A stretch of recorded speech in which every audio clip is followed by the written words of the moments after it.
الإسلام ديني ومحمدا رسول الله ويقين. بسم الله الرحمن الرحيم. Dinobatkan kepada perjanjian yang dilakukan oleh Abraham dengan Abimelek terkait dengan sumur. Nah sekarang sumur itu disebut Laharoi, letaknya antara Kades dengan Beret. Nah Kades ini, kota Kudus ini tuh di mana sekarang? Kota Kudus ini di mana? Sedangkan kemudian ketika Ismail dan juga Hagar diberikan air melalui sumur, itu dikenal hari ini dengan sebutan sumur ini Zamzam. Nah sekarang Zamzam ini di mana letaknya? Di Beersheba. Memang kemudian burung Faran itu berada di wilayah Beersheba, tapi Beersheba itu adalah tempat di mana sumur, di mana Abraham dan anaknya itu ditinggalkan bersama dengan Hagar, dan sumur itu masih ada sampai hari ini. Jadi gurun Paran Beersheba itu adalah Mekah Al-Mukarramah. Di sanalah kemudian Ismail itu diletakkan. Nah makanya ketika setelah selesai pengorbanan terhadap anaknya Abraham, anaknya itu dikembalikan ke mana? Ke Beersheba, bukan ke Hebron. Dan siapa yang tinggal di Beersheba, di sumur Zamzam ini? Ismail alaihissalam. Makanya saya berani tutup akun, berhenti menjadi apologet, pensiun dini saya kalau ada dari Kristen yang mampu menunjukkan Ishak pernah ke Beersheba. Tidak akan Anda temukan. Yang ke Beersheba, yang ke sumur 7 domba itu hanya Ismail. Kecuali kalau hari ini ada sumur di Israel yang disebut sumur Beersheba atau Zamzam, ya berarti salah Al-Quran. Tapi sumur itu sampai hari ini masih berjaya. Sumur Beersheba masih berjaya hari ini. Zamzam atau Sheba atau Seba'ah itu berasal dari kata Seba'ah. Kenapa Seba'ah? Seba'ah itu merujuk kepada 7 ekor anak domba yang ditukar dengan satu sumur. Makanya dikatakan Beersheba, artinya sumur 7 ekor domba yang diambil dari Abimelek, diberikan kepada Abraham untuk anaknya dengan Hagar yang kehausan di padang Paran, di padang Beersheba. Itu siapa? Baginda Ibrahim bersama dengan anaknya Ismail dan istrinya Hagar. Selesai kita di situ. Jadi teman-teman, Beersheba terdiri dari 2 kata, Ber dan Sheba. Sheba itu kalau dalam bahasa Arabnya Seba'ah, artinya 7. Kenapa cerita ini muncul? Karena di dalam Kejadian 21 nomor 30 nomor 31 ada 7 anak domba yang harus kemudian diterima dari tanganku untuk menjadi tanda bukti bagiku bahwa akulah yang menggali sumur ini. Sebab itu orang menyebutkan tempat itu Beersheba, karena kedua orang itu, Ibrahim dan Abimelek, telah bersumpah di sana. Kejadian 21.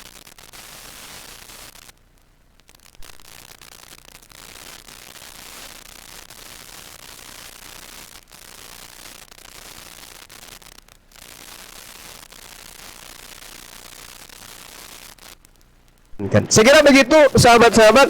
Saya masih tunggu dari teman Kristen kalau ada besok-besok menunjukkan Ishak di Beersheba loh, Ishak sampai di Mekah loh, dia loh yang mandi di air Zamzam itu. Berarti selamat tinggal Bang Suma harus meninggalkan dunia apologet. Biarkan saya menjadi artis saja ya. Oke, sekian dari saya teman-teman sekalian. Mohon maaf ketika ada kalimat atau kata yang kurang berkenan. Salam tauhid, salam satu Tuhan. Jayalah Islamku, jayalah Indonesiaku. Assalamualaikum warahmatullahi wabarakatuh. Ya, sama-sama saudaraku. Makasih.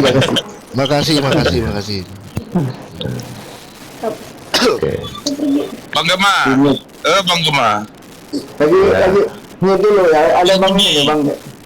Ada selawatnya. Ya. Bang Budi. Iya. Bang Meme. Itu Bang Budi itu mengait-ngaitkan antara Ishak dan Ismail itu untuk apa sih? Yang dikatakan tunggal itu siapa? Tunggal itu Yang menjadi bro, anak tunggal itu siapa? Yang berbeda itu disebut tunggal. Di situ dikatakan ya, gua kasih tahu ya. masalah anak tunggal bukan anak tunggal Sarai ataupun Hagar, anak tunggal Ibrahim. Lu baca lagi ayatnya yang ditunjukkan di, coba tunjukin. Anak tunggal itu dilahirkan dari ibu yang berbeda, itu anak tunggal itu bro. Jadi jangan kepanasan. Lagian juga untuk apa sih Bang Budi kaitkan Ismail dengan Ishak, Ismail dengan Gue bacain ya sebentar ya.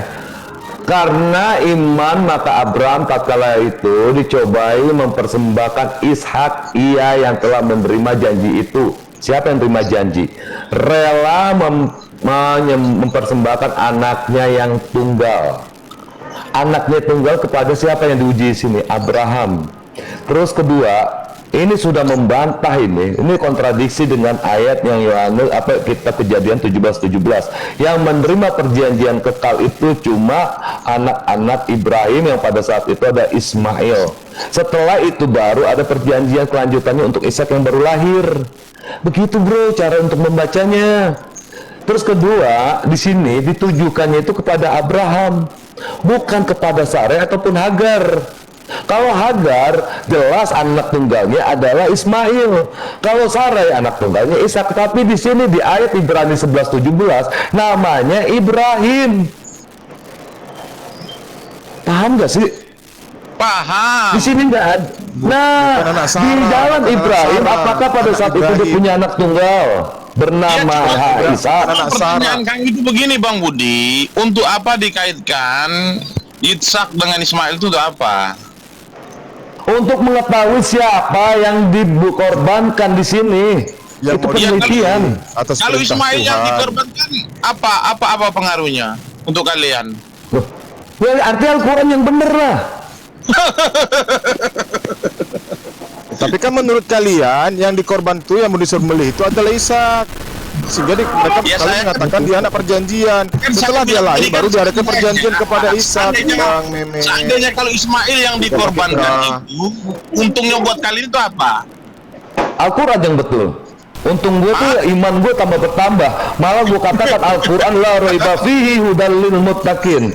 Kenapa? Di kitab lu membenarkan bahwa yang dikorbankan itu anak tunggalnya Ibrahim. Siapa? Di sini terjadi perputaran sejarah, padahal di balik ini ada kalimat yang mereka lupakan pada saat konsili. Bahwa Ishak itu bukan anak tunggal, tapi anak second. You know? Jadi Bang Budi, biar Budi paham ya. Saya harus ajari kalian di sini sebenarnya. Itu pertama, second itu nomor 2, Kalau itu nomor anak nomor ketiga. Beda ibu, kecuali satu ibu gitu. Ini kan yang disebut Bang di sini Budi. Abraham, bukan ibunya. Bang Budi, Abraham memang punya sebenarnya anak. Sebentar bro. Ini ya, gua kasih tahu ya Yosi ya. Di sini yang disebut konteksnya yang di Ibrani 11:17 itu bukan ibunya yang dibicarakan, tapi Ibrahim. Jauh dari perangkat 5 menit ya, sholat dulu ya Bang Bud. Iya, tapi Ibrahim bro. Di sini jelas-jelas Ibrahim, anak Ibrahim itu memang tunggal. Jadi Ismail itu anak dibuang begitu. Bukan anak Ibrahim begitu. Sedangkan ya gua kasih tahu sebentar. Dikatakan di kitab Kejadian 16 nomor 3, Hagar itu dijadikan istri oleh Sarai, diminta kepada Abraham untuk menjadikan Hagar itu istri oleh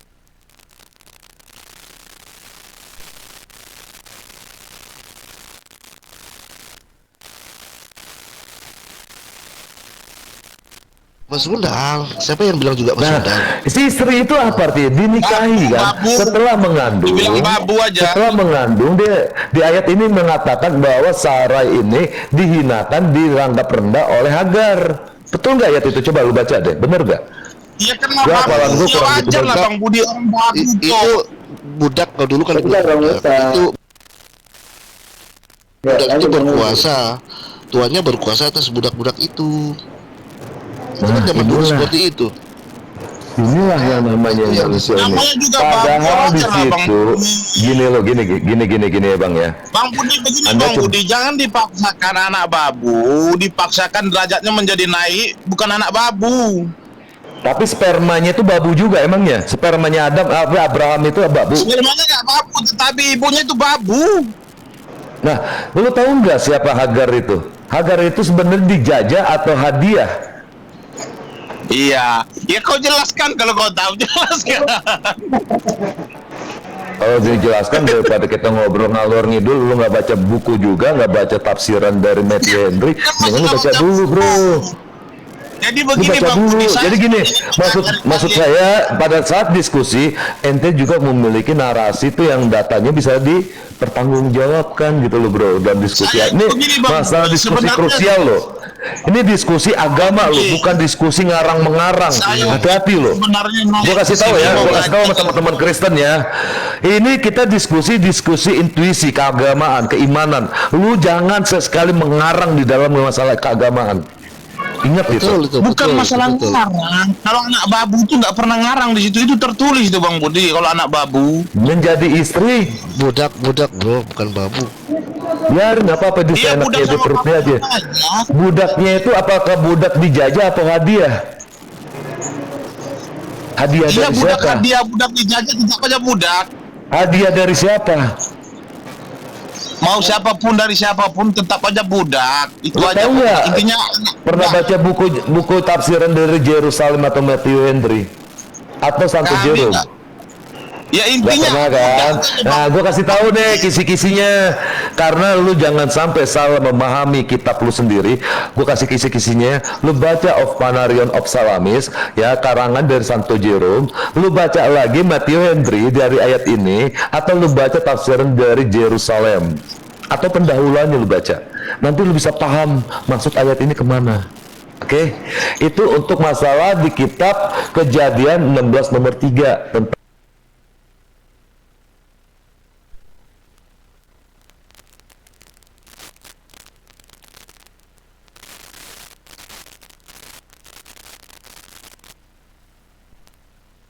bisa mindahin gunung aja lu bisa lu pindahin, apalagi lu sebongkah emas, keimanan lu bisa ngepindahin matahari ntar gitu ya, Bro, kamu bener ya. punya iman nggak, bro?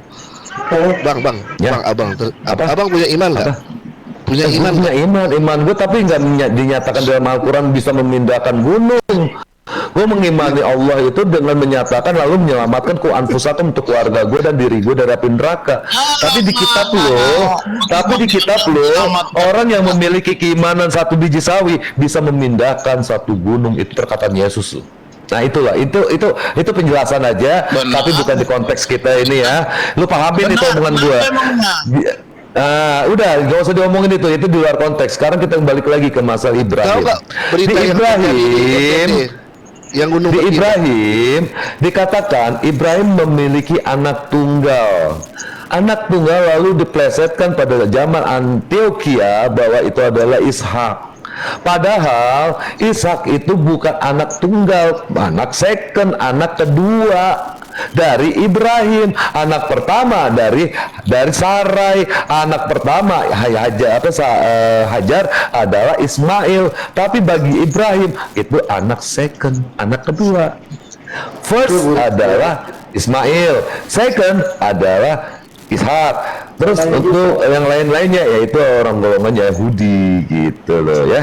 Mungkin begini Bang Budi mungkin maksudnya anak tunggal itu begini, mungkin karena Yitzhak Aduh, itu jangan dari mungkin bro. Aduh, bro, lu tolong please jangan nama gue mungkin. Lu udah nanti gue takutnya lu temen gue nih, takutnya lu kena malapetaka dari Tuhan lu. Wahyu 22 nomor 18-19. Tolong, lu jangan lebih-lebihin apa yang ada di kitab lu. Jangan lu lebih-lebih. Gue minta tolong, lu jangan mengada-ngada di dalam kitab lu, nanti lu kena malapetaka sesuai Wahyu 22 nomor 19. Lu baca dulu deh, omongan gue bener gak? Nih, gue nih sebagai orang cuma mengarahkan kepada lu semua nih, orang Kristen, teman-teman gue ini, supaya lu jangan sekali mengarang-ngarang di dalam keimanan, di dalam Bible lu. Wahyu 22, 18, 19 mengajarkan jangan kamu bernubuat untuk mengubah kitab ini. Kitab ini kalau lu lihat dari leksikonnya, sebentar, lu lihat dari leksikonnya, di situ disebutnya Biblos, bukan Alkitab. Bang Budi, Bang Budi selo dulu. Lari-lari. Ini bagi kami itu Bang Budi. Bagi Enggak, kami tadi kan orang dia bilang Kristen. kata mungkin, ada mungkin, gue nggak mau ada mungkin. Gitu loh bro, bukan lari bro. bukan lari-lari. Sebentar bang, ini katanya sebentar bang. Oke. Katanya gue lari-lari, gue ngejelasin cuma satu. Nggak ada kata mungkin di dalam kitab lu. Kalau lu melebih-lebihkan sesuatu perkataan di dalam kitab lu, lu akan mendapatkan malapetaka dan lu akan didudukkan di dalam surga yang terendah. Di kitab Matius pasal 5 nomor 17. Betul. Di kitab Wahyu nomor 22 nomor 18 19, lu akan didapatkan memberikan malapetaka. Jadi saran gue, tolong lu jangan melebih-lebihkan apa yang tidak tertulis di dalam kitab lu. Please. Nggak boleh. Kasihan gua sama lu. Ntar lu kena malapetaka dari Tuhan lu. Gitu lo bro ya. Oke? Jadi Lanjut. gantian, kau mute dulu gantian. Iya. Bagi kami orang Kristen itu bang, bagi kami orang Kristen itu, mau Ismail atau Yitzhak pun yang dikurbankan bagi kami itu tidak penting. Yang penting kami itu dari antara mereka dua ini siapa yang menjadi anak perjanjian. Itu yang bagi kami penting. Karena anak perjanjian itu penting bagi kami. Kenapa? Karena dari anak inilah seluruh kaum di muka bumi akan mendapatkan berkat, yaitu kasih karunia. Itu penting. Bukan masalah sembelinya, itu nggak penting bagi kami. Bro, Jadi lu ngawur di bro, kitab lu Kejadian keluar itu, dari Bang, konteks. di Lu kitab nggak, lu di luar Kejadian itu, konteks, Bang. ntar larinya ke kejadian 17 bro. Konteks lu jauh. Ini kita bicara masalah anak tunggal Ibrahim. Kenapa lu lariin ke masalah Anak tunggal, perjanjian kita bro? jelaskan tadi. Anak tunggal itu dari ibu yang berbeda itu disebut tunggal. Ini dicantumin di sini anak Ibrahim, bukan anaknya Sarah yang Hagar. Astagfirullahaladzim. Lu bandel banget sih, gua kasih tahu. Gua seprap juga lu ntar. Dari ibu yang berbeda itu Bandel. tunggal. Bro, lu buka Ibrani 11:17 tadi temen lu Yosi yang ngasih tahu ke gue buka dalilnya. Ternyata di situ nggak ada nama Sarai ataupun Hagar. Di situ ketulis nama Ibrahim, bro. Gue bilangin mak gue lo, bandel banget.